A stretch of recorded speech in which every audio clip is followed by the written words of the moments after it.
What do the various government players see as their top priority? Consumer costs, the fate of American business, global warming? How are these priorities likely to be ranked in 2010 and beyond? And what will it mean to those tasked with powering our lives and businesses? We have three distinct leaders to help us with this question, and it's a very important question. It makes all the sense in the world to attack problems where they are the greatest. And so when we approved the stimulus package, $870 billion, the largest amount of money that will be expended by federal government to cities and communities around the country in our lifetime. And so, the truth of the matter is, we all are going to die. And it seems to me that we address the most significant problems right now while we can. There will never be this kind of money again. Never. Ever. And so what I decided was that I would do something that no member of Congress is stupid enough to do. And that is, I would not only vote for the package, but I would go home and pull all of the business, political, religious, civil rights, and activists together and say to them, look, we have an opportunity here that will not revisit us. Why don't we do something that is not going to be duplicated anywhere else, and that is to create the greenest piece of urban geography on the planet. And so after getting the buy-in from everyone from the mayor to the governor to the NAACP, we picked 150 blocks in Kansas City in the urban core. And you can't see this well.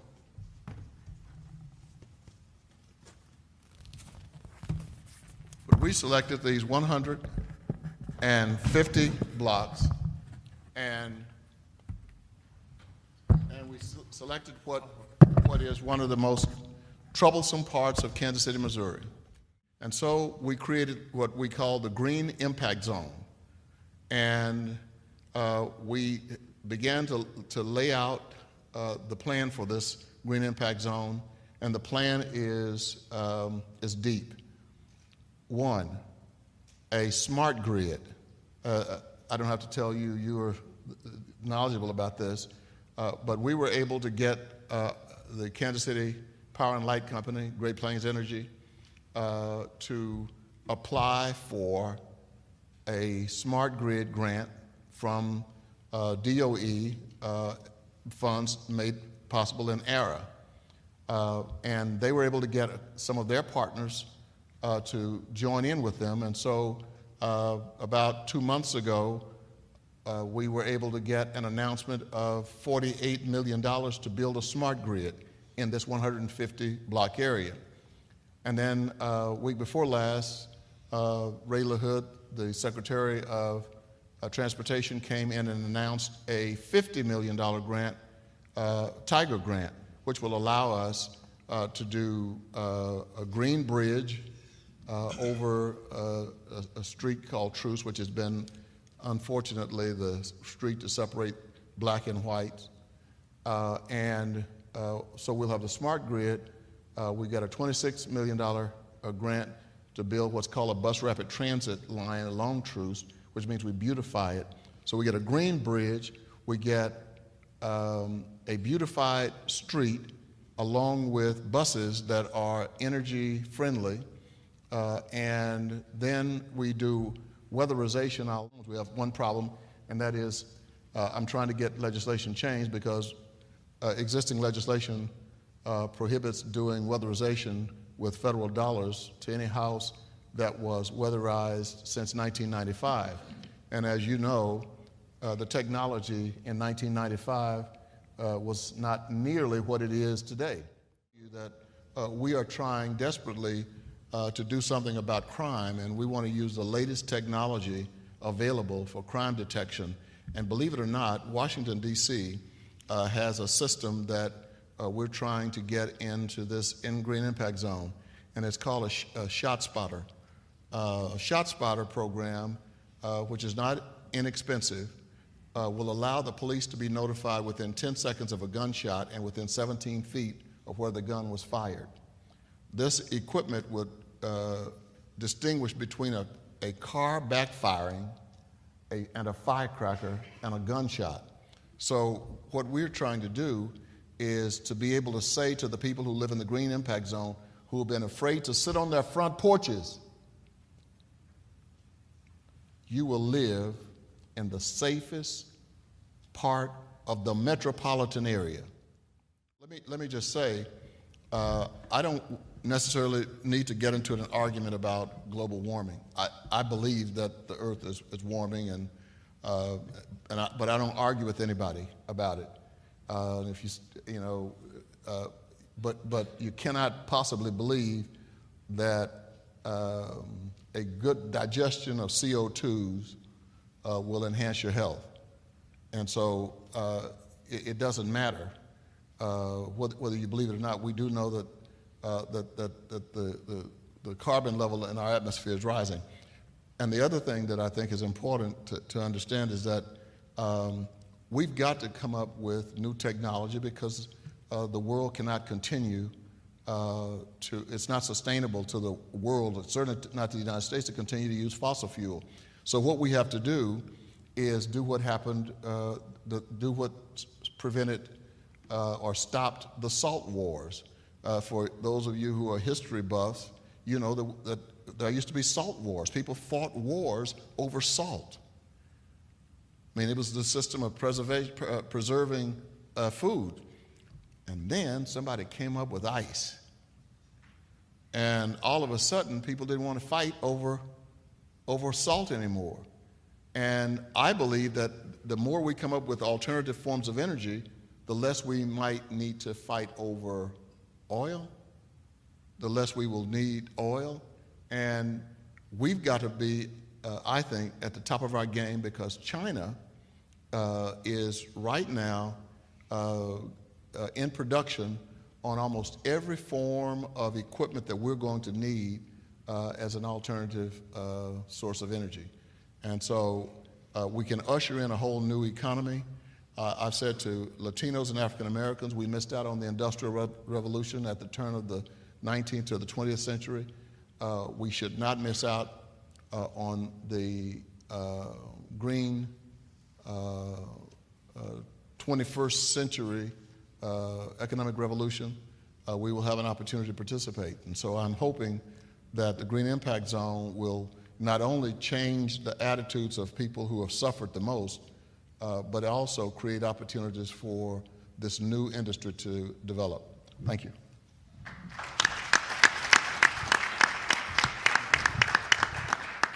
Thank you.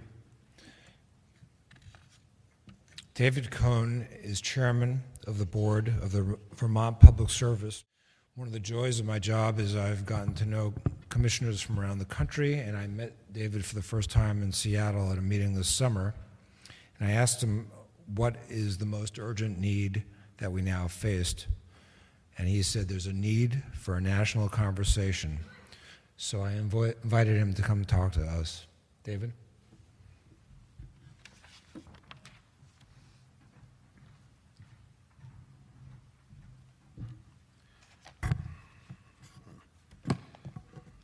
Thank you, and good afternoon.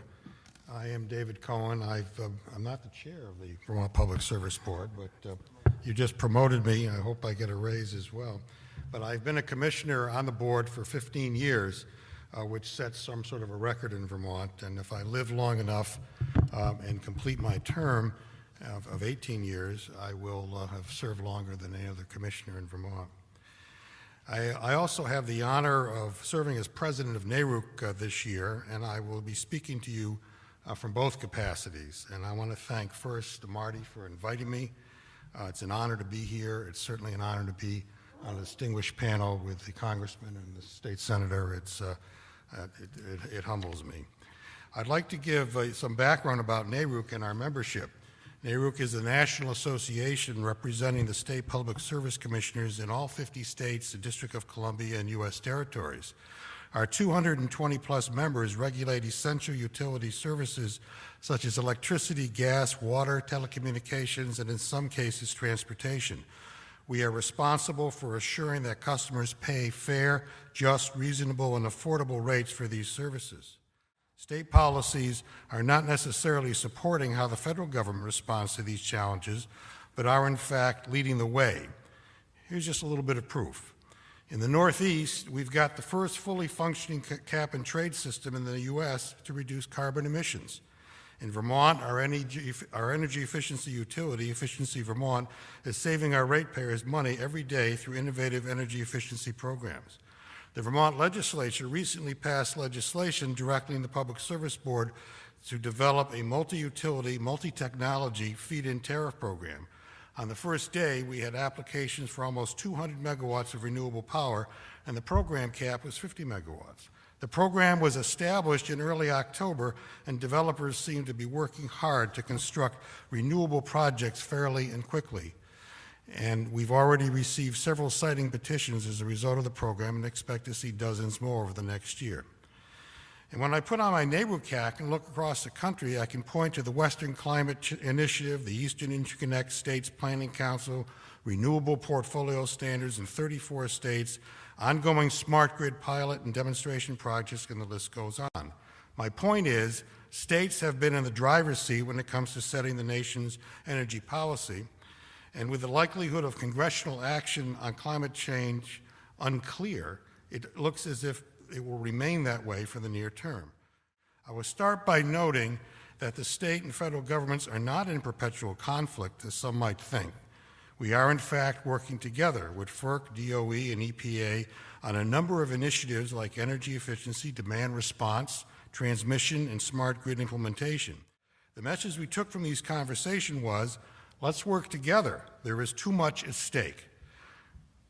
There will be no doubt be times when we disagree, but from top to bottom, at FERC, DOE, EPA, these agencies understand our roles and are respectful of our concerns. Without a federal blueprint, the uncertainty over financing the next round of energy infrastructure will hamper much needed investment in the system. We believe Congress can implement such a market-based system that will also take into account what the states and regions have already achieved. Such a system should be designed to promote investment in new clean energy and energy efficiency programs as well. Another central piece of the clean energy transition is the grid itself. As more renewable energy is built, we need to build more transmission so we can get these important resources to consumers. Here again, the states play a leading rather than supporting role. It is clear that current law envisions state agencies remaining as the key drivers behind siting transmission. Recent court decisions have upheld this interpretation, but some in Congress, and perhaps many in this room, want to give the Federal Energy Regulatory Commission more authority over transmission siting. It should come as no surprise that NARUC opposes expanded federal transmission authority. As the association that represents state utility regulators, the ones who cite and approve new transmission, we are unconvinced that the system is broken.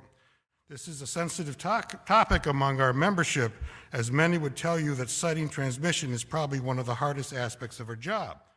If the bulk of these decisions are made by the federal government, we have serious concerns that a distant federal agency can provide the same level of examination and due process as the states and regions already do. This does not mean we do not see a need to expand and upgrade the system, and our members are taking the initiative on this as well.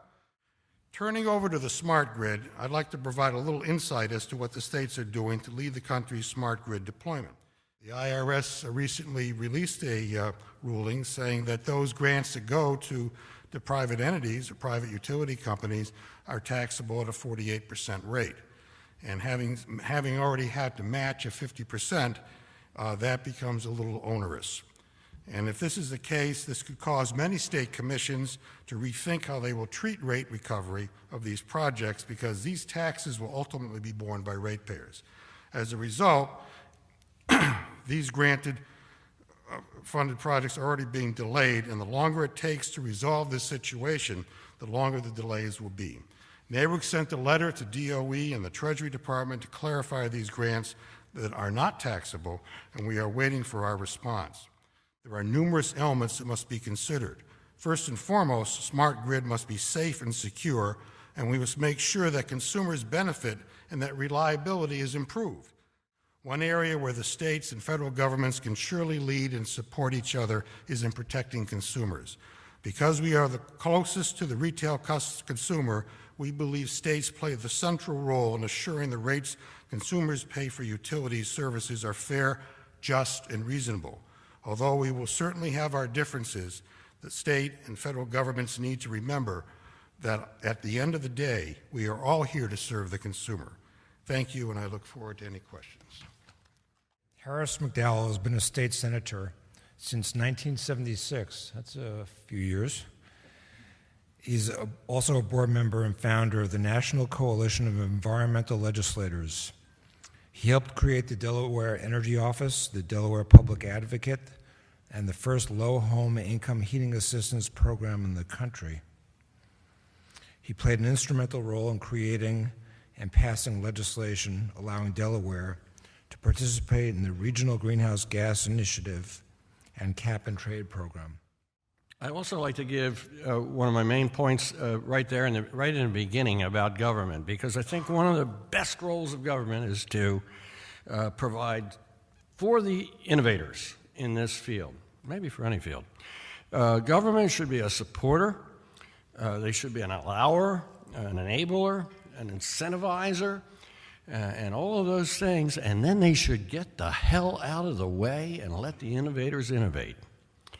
Having been in government for a long time, I say that without any chagrin.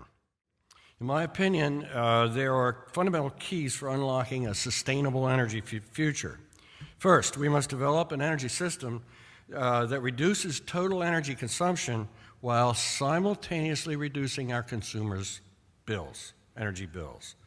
Perhaps more importantly, we must turn off our dangerous experiment with climate change and must cut CO2 emissions. Now, for those of you who are still skeptics on that whole field, I will tell you that anything we do in the energy efficiency field is not lost, even if there is no such thing as global warming from CO2. Because all of that benefit accrues to our American constituents and consumers and our economy.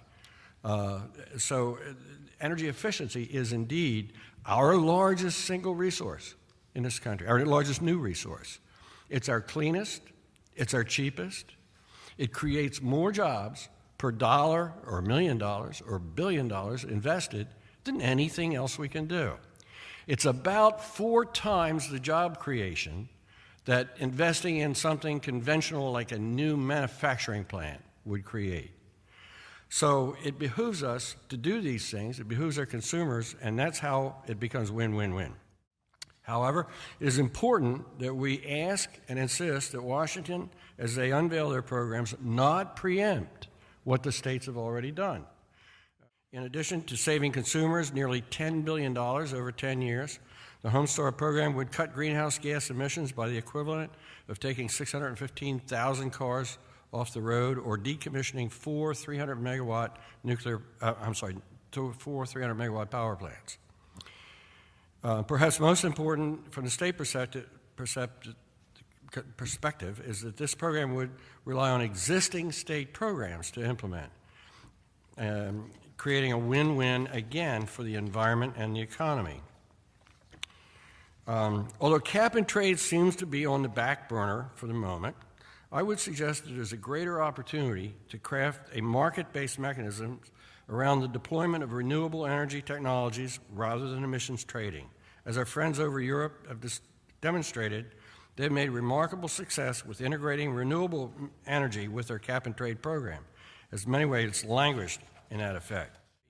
I believe we've had 29 to 30 states now have adopted renewable portfolio standards. Certainly from an economic point of view, a national RPS would provide assurances for investment while achieving cost effectiveness for consumers.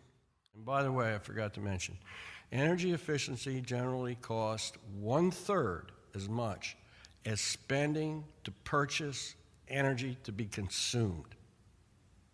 I want to say that again. It costs 1/3 as much as purchasing energy to be consumed. That's a very important number.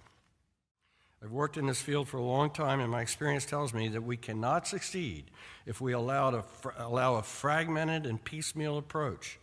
We need one-stop shopping, where all is focused on getting the main job done, that is, reducing the consumption of energy and benefiting the consumer.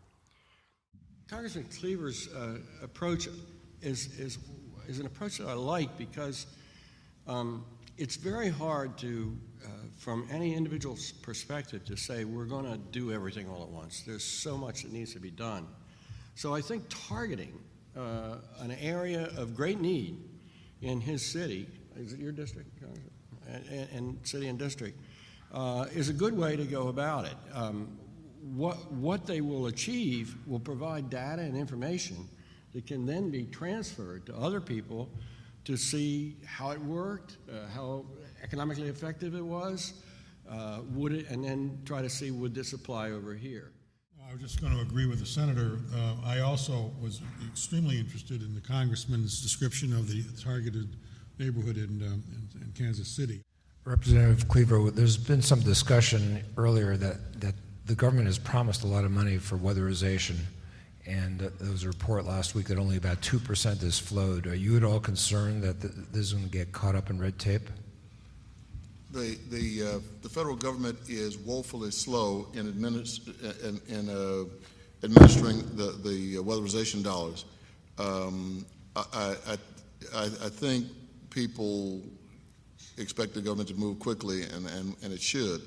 But when Congress approves legislation, the senator can verify this because it happens in states as well as the federal government. We approve the legislation, and then it goes to the various department heads, and it is there that they write and develop the regulations by which those monies will be spent. And that takes time. So you're caught in a situation where if you rush the money out and there is a great deal of fraud and abuse, you get in trouble. If you take your time and try to make sure that it's spent wisely, you get in trouble. Yeah. So I choose to take my time and get in trouble that way. But having said that, we are still too slow. I will admit that being from a small state sometimes helps. Sometimes hinders, sometimes helps. But I think the other thing that we've had, fortunate in the weatherization program, we have the, I think, second longest serving state energy director on board, and I think he's about 23 years. And we have the, I think, longest serving weatherization assistance program director that has served in any state in the country. And as a result, that program is ahead of everybody right now.